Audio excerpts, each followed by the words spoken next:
নতুন আসলে এই ফুটবল দলটা এবং আমরা যেটা দেখছিলাম যে তাদের ফুটবলের বেসিক নলেজও নাই।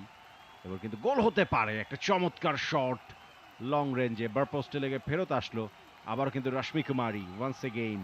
তবে তাকে থামাচ্ছেন মামপ্রীতি ডিসিলভা এবং ফাউল করেছেন মামপ্রীতি। ভালো একটা জায়গায় আবারও যদি দেখি চমৎকার একটা শট ছিল রশ্মি কুমারীর লং রেঞ্জ ইঞ্চ পারফেক্ট যদি আরেকটু হতো মানে আরেক ইঞ্চির ব্যবধান তাহলে কিন্তু বলটা জালে জড়াতে পারতো আজকের ম্যাচে তার জোড়া গোল হতো। রশ্মি কুমারীর শট এবং গোল। গোল নাম্বার দ্বিতীয় গোল রশ্মি কুমারীর। নেপাল তারা গোলের হাফ ডজন সেটা কিন্তু তারা পূর্ণ করলো। শিবানেশ সারান মাথায় হাত।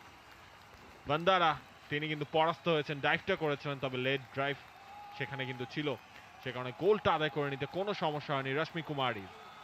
রশ্মি কুমারীর গোল নাম্বার 2 একই সাথে নেপাল 6-0 গোলে এগিয়ে গেল। তার মানে বাংলাদেশ ভুটানকে যে 6-0 গোলে হারিয়েছে সেটারই একটা ভালো প্রতি উত্তর আজকে কিন্তু শ্রীলঙ্কার বিপক্ষে অলরেডি লিখে ফেলেছে নেপাল এবং দারুণ একটা শট গোলকিপার বান্দারা স্লপি ওয়ার্ক আসলে